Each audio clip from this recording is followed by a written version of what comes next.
speaker. Liam informed me yesterday he wasn't coming. And I said, well, I'm happy to introduce him to you. You have some live or something? He said, Danny doesn't need any introduction. I think it's my 15th time. But I can tell you, he is absolutely delightful. He's dual citizenship in England and the United States. He's got more degrees than a thermometer. And he's absolutely delightful, and he knows what he's talking about. So this is... Thank you. So, there's a handout. I think there's a couple of spares there. So this is, for an academic, this is quite the thing. Because I wrote 30 papers. And I wrote a paper a little while ago, and I said, there's 600 papers that have found this. And then about 2 years ago, I started to look, and I realized it was all completely wrong. So this is literally a mea culpa. And this comes to, it's a pretty sad story, actually. And if you can take the handout.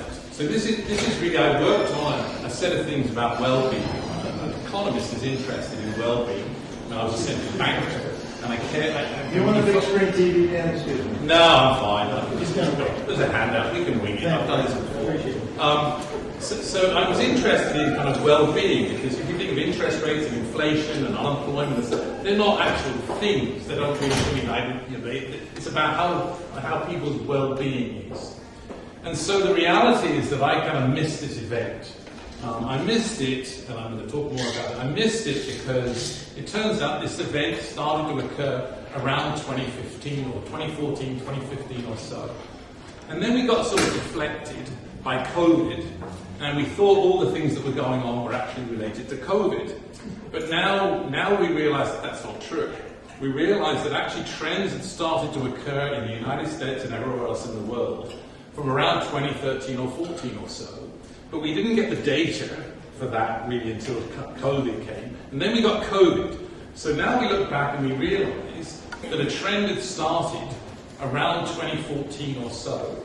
And the title of this talk, and it's extremely worrying, is called The Declining Well-Being of the Young.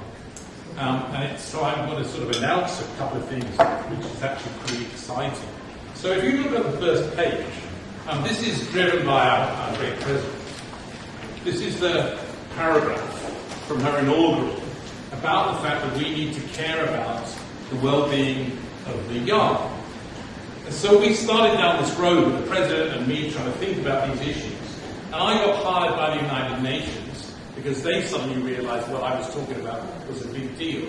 So I'm pleased to announce actually this year, I'm going to spend a year setting up a big forum that's coming to Dartmouth in the spring. The biggest thing that Dartmouth has ever done. The United Nations is coming to Dartmouth. I mean, the whole thing is coming to Dartmouth. The big symposium we're running here is going to go out live around the world and be translated around the world. Hasn't yet been announced. You were the first to hear it. But we are bringing the United Nations to Dartmouth to talk about this. So this started out me and the President trying to think about what was going on with young people. And we started to find evidence that this declining well-being was actually happening at Dartmouth, and it was happening in the United States. So then I started to think, well, if it started in the United States, is it true anywhere else? And so the sad story, it turns out, we started, and I'm going to show you the pictures, I'm going to think about what's happened. It turns out that I can show you, basically, in every country in the world, the well-being of the young collapsed from around 2015. And so if we can just go to the handout, this is really scary. So the latest, and we're doing lots of work in Dartmouth, and we're trying to think about it around the world. And so lots of this research is going on around the world. But the reality is this, and this is really the single slide that will set you going. So we basically can show you this. This question is now being asked around the world. And it really comes from the CDC. Firemen, you need to know this. This is really scary stuff. And obviously we're concerned about suicide. We'll talk more about that in a second. So here's the question that you ask. You ask this question, and this will scare you. The question is simply asked this: thinking about your mental health, which includes stress, depression, and problems with emotions, for how many of the past 30 days was your mental health not good? So, right, so what's happened over the last 30 days?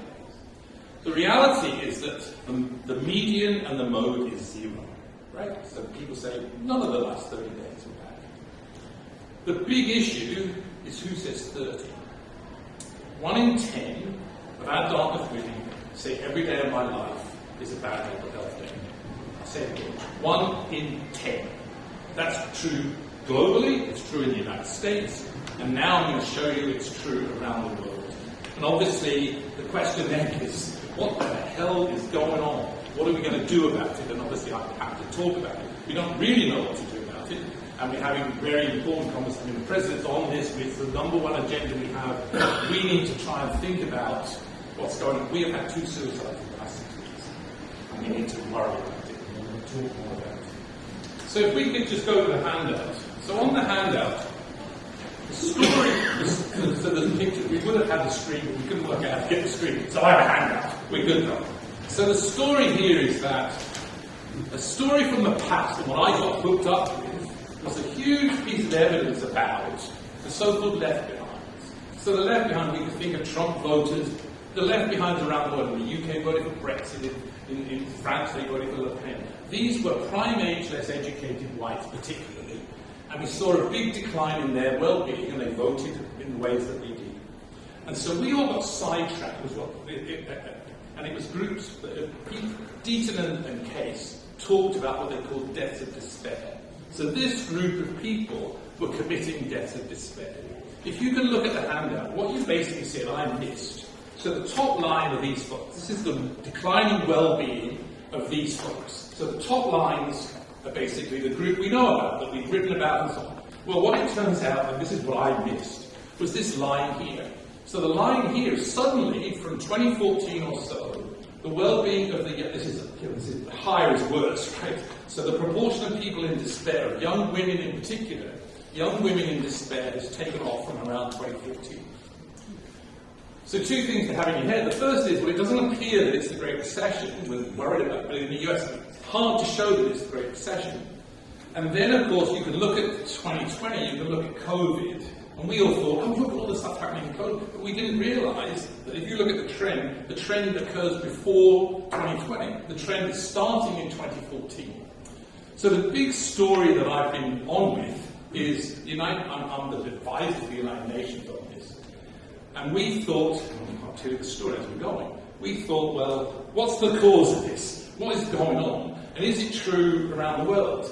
The bottom line I'm going to get to, we're now in 85 countries, we've spread things around the United Nations, we thought we would go around the world and say, aha, there are places that haven't got it, and we can look at what the causes are of them not having it. That was what our start was about 9 months ago. That's gone.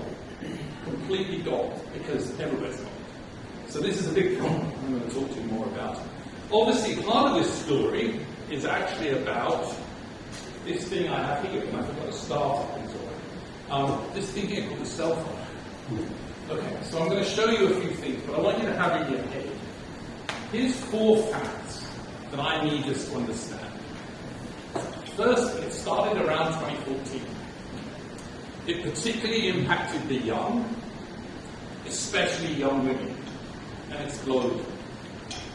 So you need a story. It can't be about labeling things in America. It can't be about how we classify things. It can't be about religion, presumably, because if it was true, if it was religious things, well, why would it be true in Thailand, the Philippines, Peru, China, India? So this is a really major thing. And Rotary, obviously, you need to get on this. This is really a very big deal. Partly because we don't know what to do about it. So I'm just going to go through quickly and show you a few things. The bottom line of this, we think, and I'm going to tell you why I'm wrong, the bottom line of this appears to be the spread of the internet and the spread of smartphones around the world. I'm going to talk to you more about that, which appears to be highly correlated with the decline in the well-being of the young. I'm going to show you some things on that. The problem that we have, of course, is what do you do about it, and I'll get to that in a second. I'll just throw you a story, and then we'll go through it and we'll get to the end. So the story I have, and the President and I, we spent, Esteban Garcia, who's the head of well-being, we are very concerned about this particular issue. So I said to him, Dartmouth might be causing thinking about it as the US and then thinking about it as the world. So here is a fact. We basically are clear that we have a really major crisis. And I would say the peak group is 22-year-old women. That's the peak group. Here's two possibilities. One is something bad is going on at Dartmouth. So a 22-year-old young woman at Dartmouth has this really bad mental health situation because of what's happening at Dartmouth.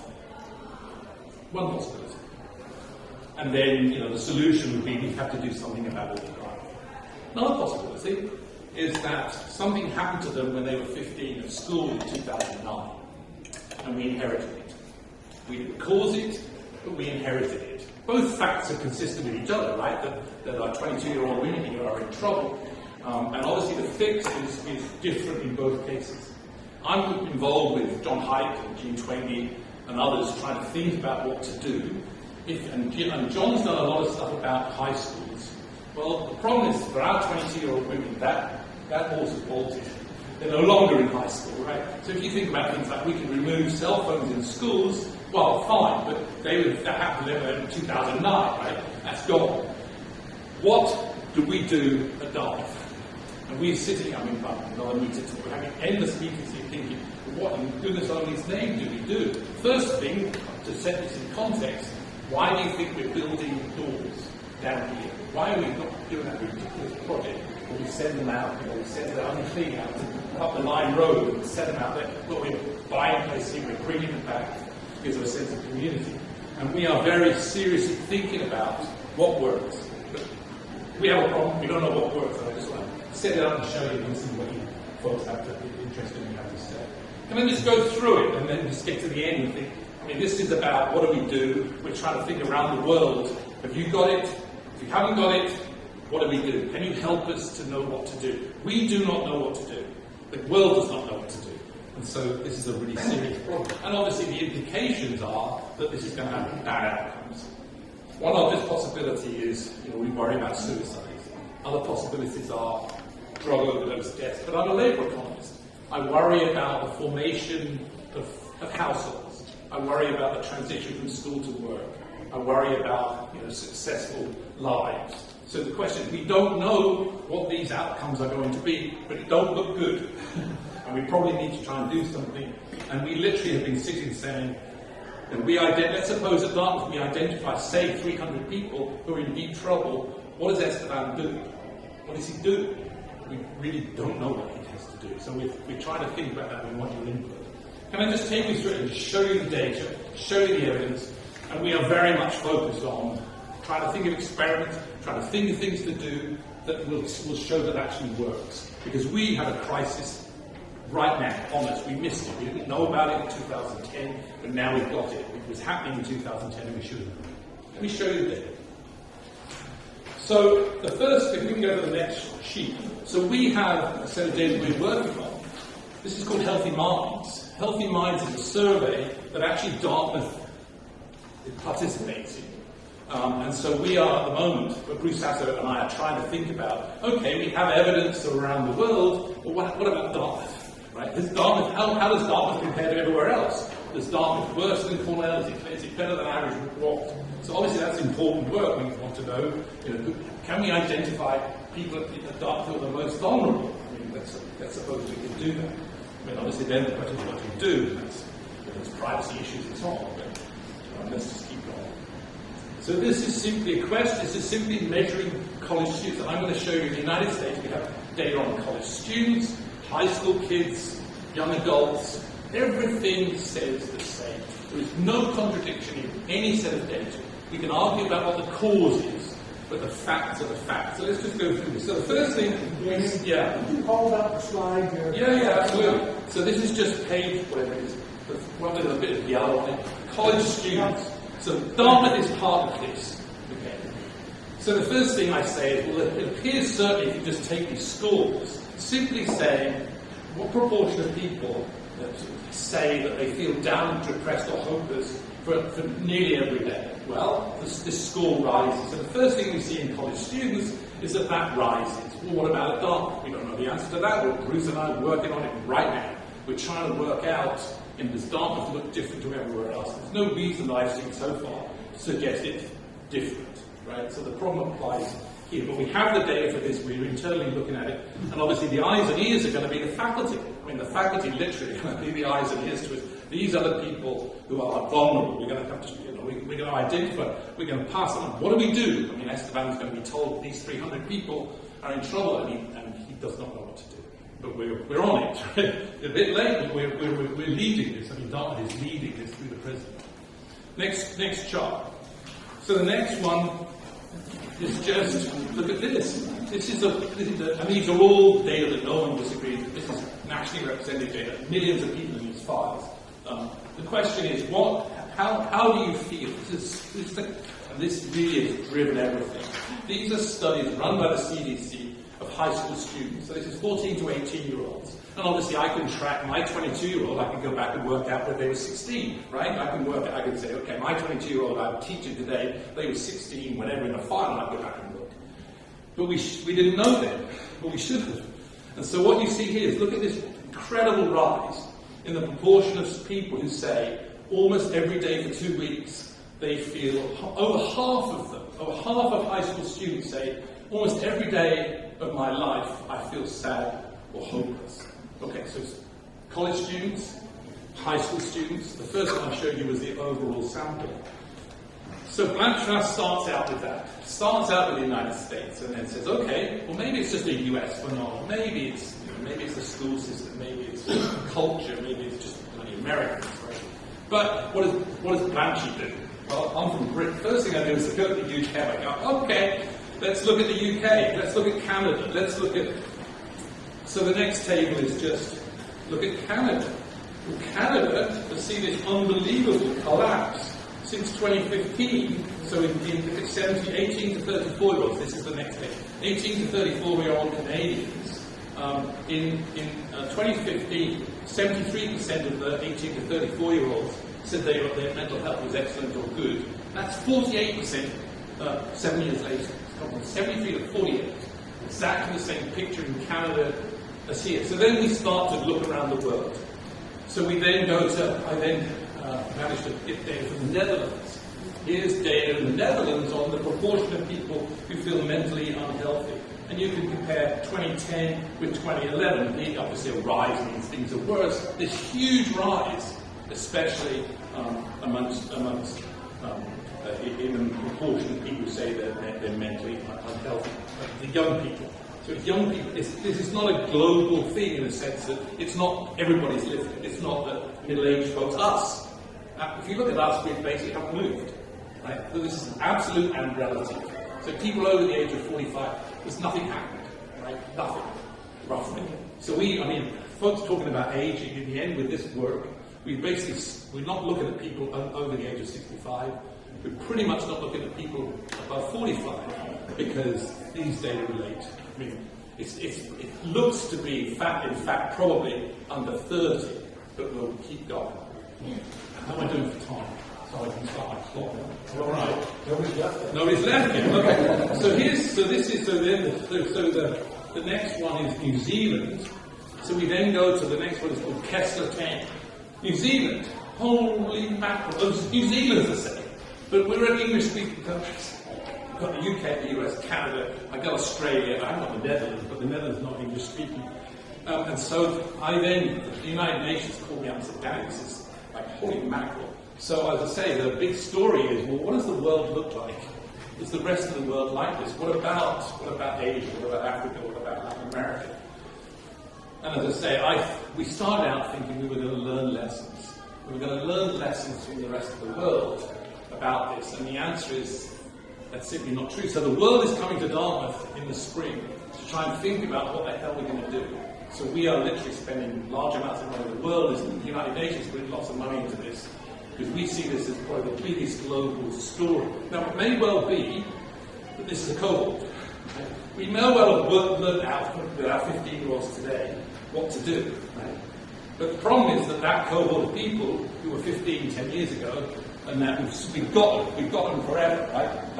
This cohort may just be the group. We may be able to fix today, right? We know about what kind of things to do, but we didn't know 10 years ago. And we got them. We've got them, and we stuck with them, and we've got to think about what to do. And Rotary might play a huge role, because this is numeric 10% of young women. This is not 1%, quarter, it's 10% of young women.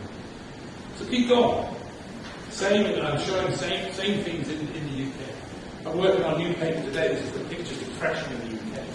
So we have data there. There is some evidence in this that I'll just tantalize a little.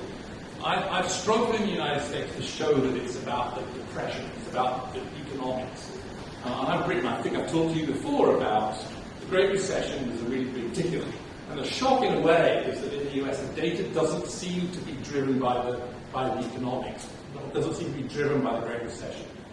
The new data from the UK, which I'm working on this morning, we have now some evidence that suggests perhaps this big rise in mental ill-being in the young started around 2008. So we've started to think, well, maybe it has to do with the combination of the Great Recession. Maybe that is part of it. But the big thing I want to show you is the stuff about cell phones. And I want to get to thinking about that. The big deal, so the big deal is actually, if we go to the thing, then there was the cell phone and the internet. So the handouts have lots of stuff in it about, I've talked to you a bit before about, I used to think that happiness and unhappiness was hump shaped. Right? I always tell my students, you heard about the midlife crisis. Well, that's all wrong, it's gone. Right? So I wrote all these papers about this midlife crisis that we taught our students in. And can I show you this picture? This is the picture. Can you see this? So here's the picture. There's a hump shape. So in every 600 papers written about this, everyone writes about the midlife crisis. Can you see the picture? Yeah. So there's the hump, right? But what's happened is so this is young and this is old. This is unhappiness. So peak unhappiness when you're 50. Very happy when you're 18 and very happy when you're 80. Right? Oh, he said no, whatever. Whatever, right? Oh, I'll about that. Okay. But anyway, so what's happened is the left-hand part has just lifted.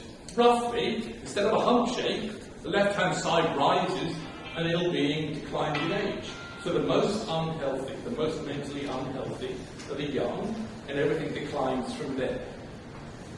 This hump shape is gone. It's just gone everywhere.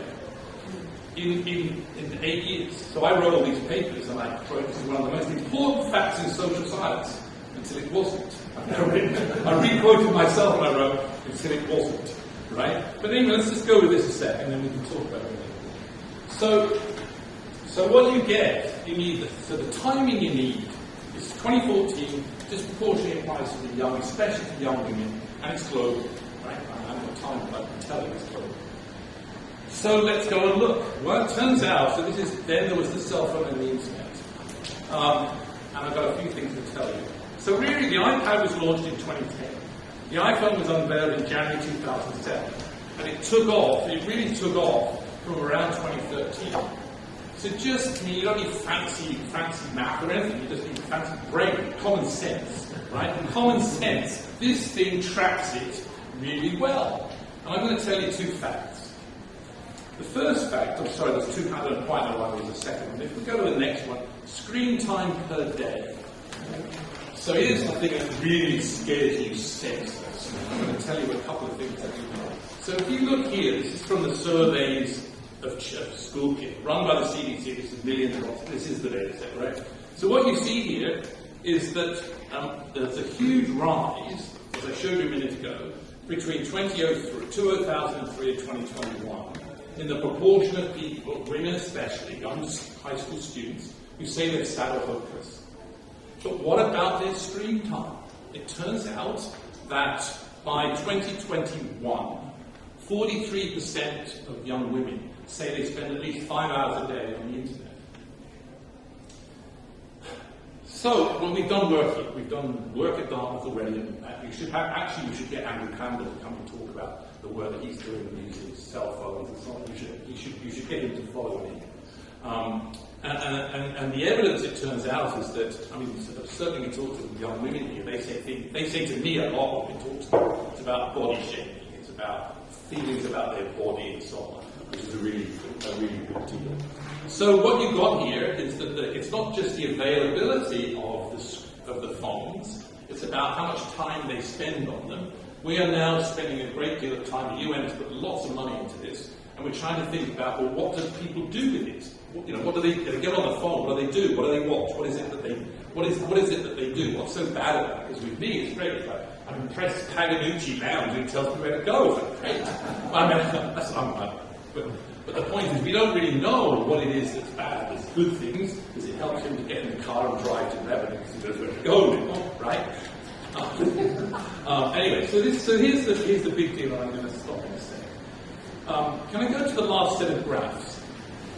So in a sense I want to show you, so we've started, when this project started, as I say, I'm the chief advisor, so what we decided to do is we needed to go around the whole of the United Nations and start to think about, tell us about internet coverage, tell us about cell phone coverage, tell us whether this appears particularly for 25-year-old women. So we now, as I say, are in 85 countries. We're like, okay, oh my goodness me. So we're running all these experiments in South Korea and Peru, and it turns out we're going to do a big thing at Dartmouth in Peru, because we have a big connection to Peru. But we started having collected, and I was showing this picture, having collecting data on the availability of the internet, because I thought what you'd see is the rollout of the internet in the United States comes in 2014. The US gets it early, and now we sit in there, we go to the United Nations and we say, right folks, you don't want to do this, because the United States has this horrible problem, you can stop it by whatever. So we started going. Let me just show you these pictures, and then we can talk about what to do. So the first picture I have, this is the United Nations collected for me, and we've got lots more countries coming, but the first one is internet usage of, so this is for Africa. I just set it up with this for Africa. We've got more countries, but I can only do Africa, right? Africa's a good start, right? So this is the internet usage as a proportion of the population. So the blue line, the dotted line at the top, is the United States. And what you see here is every other country is catching up. So simply on internet usage. But the variable that really shocked me was the next one. And people will tell me about their experiences in the world. So we have a set of data called Global Minds. And Global Minds has been interviewing people in Africa and all around the world. And basically, the picture I showed, in fact, if you look in here, there's a little table which has got Canada, Australia, New Zealand, and I've got it for all these other countries. But this is a picture of the spread of cell phone coverage around the world. I thought the US is like ahead of it. Well, this is the data. So this is, so you can see, the center point here is 100 cell phone subscriptions per 100 people. Right? So like 100 means everybody's got one, right? So the US is the dotted line here. And the US was above everybody until around 2011. Right? Can you just see, if I hold this up, you've got the picture, right? So the blue line is the US line, and at 100 to 100 is about 2011. And after 2011, half the African countries passed the United States. Right? And so if you look, you can see that the top one is South Africa, which has 160, no, it's more, 170. Has 170 cell phone subscriptions per 100 people. So they have more than one subscription themselves. So the spread of this internet thing, I mean, I didn't know this. Did you know this? I mean, the spread of this thing is unbelievable. So we are going to bring 50 people to Dartmouth. We're going to run the campus for 2 days. And we're literally going to sit and talk about, we're going to have an expert from Peru, an expert from Thailand, and globally. And it's going to go out around the world, be translated to every country in the world. Between now and then, we've got to try and find things that work. So we're bringing lots of people here. Dartmouth's going to lead this. And the reason it's so important is we just don't know. I mean, we had this conversation last week. So the President and me and Bruce Sassagoto and Andrew Campbell sitting talking and saying, okay, so if we'll identify, let's say somehow or other we can identify the vulnerable, whoever they are. Your student, you say to us, this student's a really big problem, we need to do something. So you tell somebody. So then we say to Esteban, okay, we've identified these people, and supposing we gave you an infinite budget, what would you do? And I don't know. I mean, you take the point, right? We just do not know. We could say, oh, well, we'll put them to therapy. So I'm talking to here's something really interesting too. I had to go to my annual checkup. Did my annual checkup. The doctor hands me this thing, which is basically one of these questionnaires. It's called a PHQ score. Right? And so a PHQ score, if you do it, there's like 9 things to answer, scored from 0 to 3, and you add it up, right? The vast majority of people say, I scored 0, I tell you, I did, I scored 0. And I said to him, so what do you do if someone scores 16? And he says, I see this all the time. This is my local GP. So I said people scored 17 on the score. And I said to him, well, what do you do? And he said, I don't know. I don't know. I don't know. He said, I'm really unsure what to do. I tried to think, I give him a prescription. And I said, well, what if they really appear in... He said, I don't know. I mean, right? He doesn't know. You know, this is something you need to know, right? I mean, they don't know. He says, this person comes in and scores 26 on my score. What do I do? And he says, the worry is that he gets a phone call, right? I mean, that's where we are. And so this is a local problem. Anyway, I'm sorry if I depressed everybody, but we're on it. Dartmouth is going to lead the world in this, and we're bringing the world here, and we are literally trying to think about, let's find things that might work. So the search is on. That's what we're doing. We're going to be bringing people here. We're going to be commissioning people to start to think about, you have a problem. Let's follow it through. You have a problem. Find a student. You say this is a really major problem. You report them to whoever, and then what do we do? Right? I mean, you take this problem. You've done it, haven't you? Yeah. And the problem is, in the past it was a small number. Today it's 1 in 10. I don't think it was anything like it. 10 years ago it was tiny, 0.5%. We've seen this thing grow from 0.5% to 10%. And the story in a way, just to say, everything that I see, like young men and young women track each other, just roughly 2 parallel lines, right? But roughly, if I just do this and I say 2022, I get 10% for women and I get 7% for men. So it's not that it's not a male problem, the track's the same, everything's the same, it's just the incidence. So at Dartmouth, 10% of young women and 7% of young men, in my view. So that will give you 400 people at Dartmouth, and they are obviously susceptible. And our worry was, we're going to start having phone calls, and we've had 2. And so that seems to me a huge crisis. And I'm going to be working on this for a year, and others too. I'm done, please. Jonathan Haidt has some very specific suggestions, like no smartphones before middle school, not allowed to have a social media account before you're 16, no phones in schools at all, more unsupervised play. I'm wondering if you're optimistic. So I'm on this. Haidt and Twainby and I have formed a team.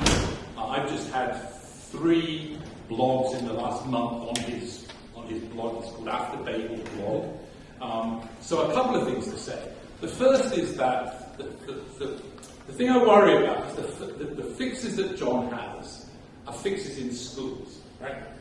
They're not a fix that we can do at Dartmouth. So you say, no, how can I say at Dartmouth no cell phones? I can't. And even if I was to say that, remember the possibility is it's not because what my Dartmouth students are doing to this young lady. It's not because of them. It's because of what happened 6 years ago, right? So that is the first problem. The second one, let me just say, so we're very much on this, and I'm working with them. We're a group. But let me just say one thing to you. What we do know, and this is recent work that I've been doing. If I could pick a simple way of doing this, if I take someone's mental health score, right? So the higher the mental health score, the worse it is. It turns out that the best variable I can pick is the age you got a phone. The younger you were when you got the phone, the worse you are. So if you got a phone when you were 6, I'm sorry, please. No, go ahead. Yeah. So the work we're doing, I mean, there's things, but that, if I picked a single variable, that's the one that we're looking at now. The age you've got a cell phone. So John Haidt writes, right? I mean, so you'll see the state of Florida said you can't. I mean, these kinds of things look to be smart. I mean, obviously, on the one hand, you trade off because this is giving you information, right? The reason we call this like advertising is that advertising gives you information, right? So cell phones give you information. We're trying to get to, well, what's the bad bit about it, right? But literally, if you take anything from this, your grandkids should not have a cell phone. That's it. Well, the president said, can I come to you in 1 second? The president said to me, I have a real problem with this because I have a 13-year-old and I have a crowbar and I can't get it out of hand. So we know this, we know where we are, but I mean, there's examples of things you can do just as quickly. Okay, parents don't like taking away smartphones, right? Well, one possibility is we take a smartphone away and we give them a beeper or something, right? Where you can contact the kid, but they can't. I mean, we're doing lots of experiments in schools that John's been pushing. And we certainly know that taking a cell phone away has positive effects. I'm very supportive of, do what you can to get them away from this stuff. We see that take cell phone away, they engage more, right? Bullying declines. I've written, last thing, can I just go with this? So after that, after Hype did it, he and I talked, and I decided to go write a paper on, I actually have data, and I've talked to you about it before.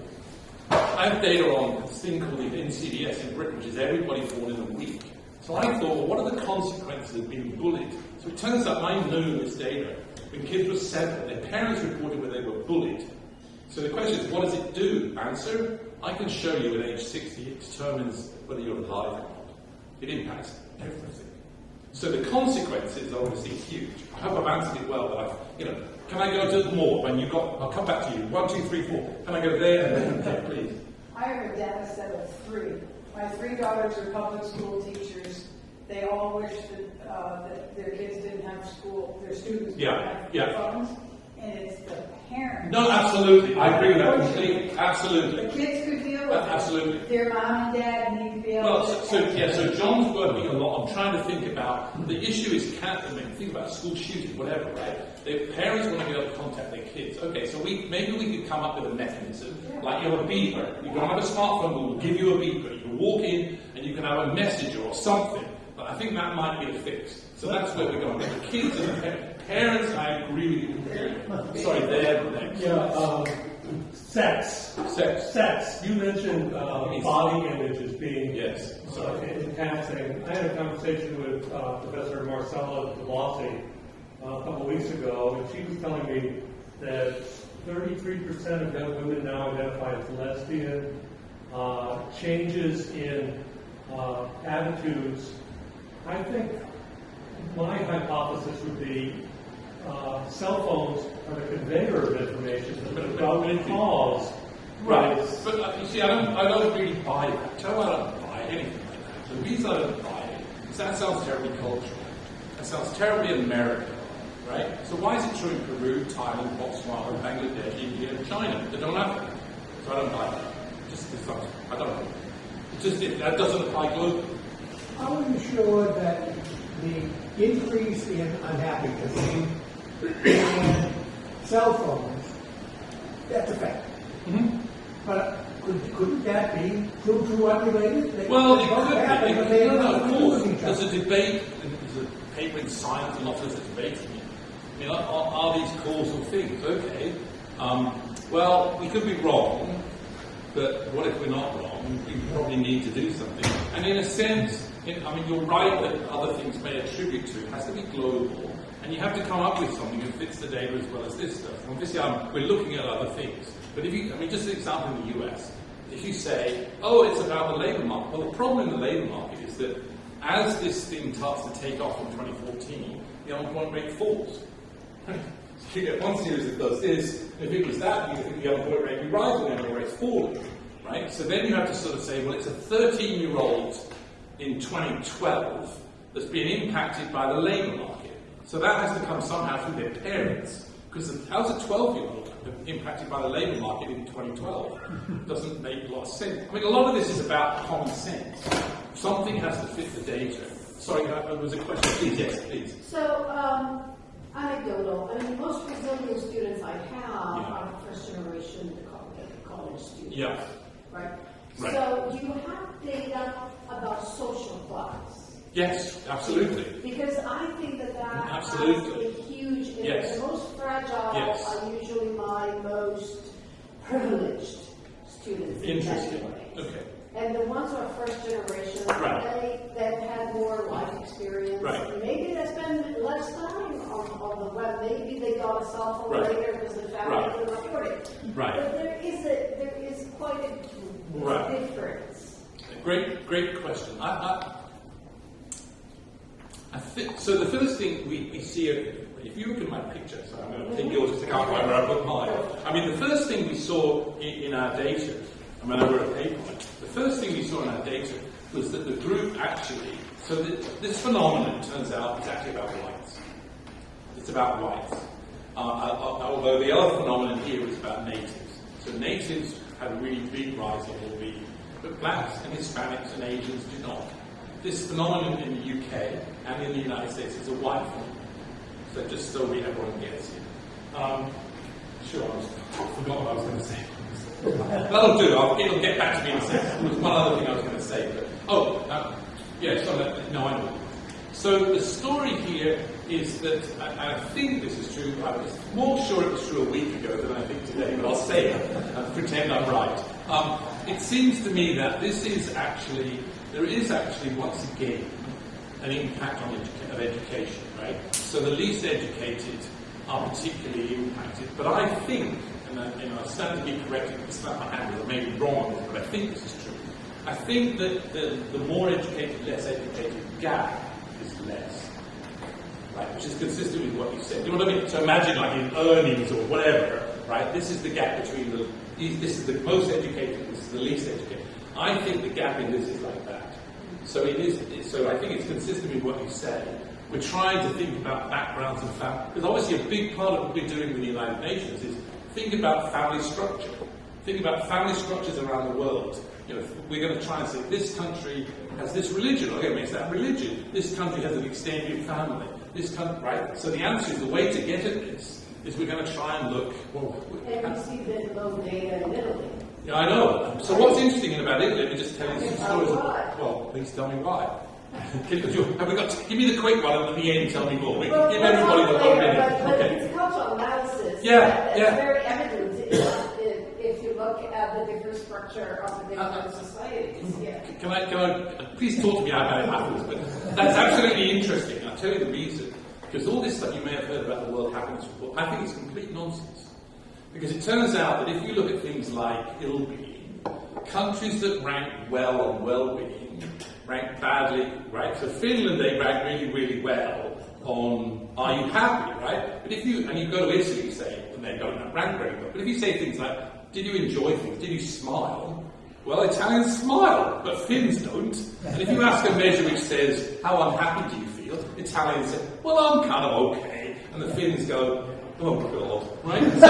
So it turns out, but I think this cultural thing is really important, and that's obviously the whole of what's called the United Nations Development Report. This is the policy arm of the United Nations, and they are devoting why they're coming is they're devoting the entirety of next year to think about what you've said. That is there a cultural thing? Is there a family thing? Is there a class thing? But in a sense, the reason you see why I'm going with this, I don't like anything where people say, oh, in New Jersey, people reclassify, go, well, what relevance has that got to Peru?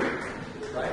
So I like the idea we'll go look at the things around the world, we'll come to Dartmouth and we'll talk about, every single time they're going to say, but it's not true in Italy. And that's what I want to hear. That's what I want to hear. No, but so let's hear a last story. So obviously we're working a lot on this. I'll come to you now.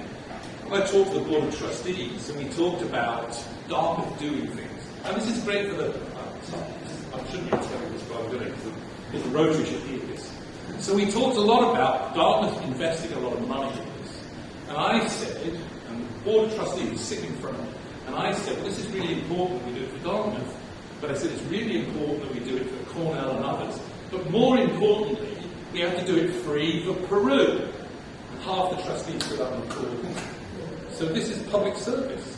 This is not, we could make money out of this. We could. We're not doing that. We are not doing it. We are going to try and think about... Shut me up, am I done? Sorry, I'm done. I think so. I think the answer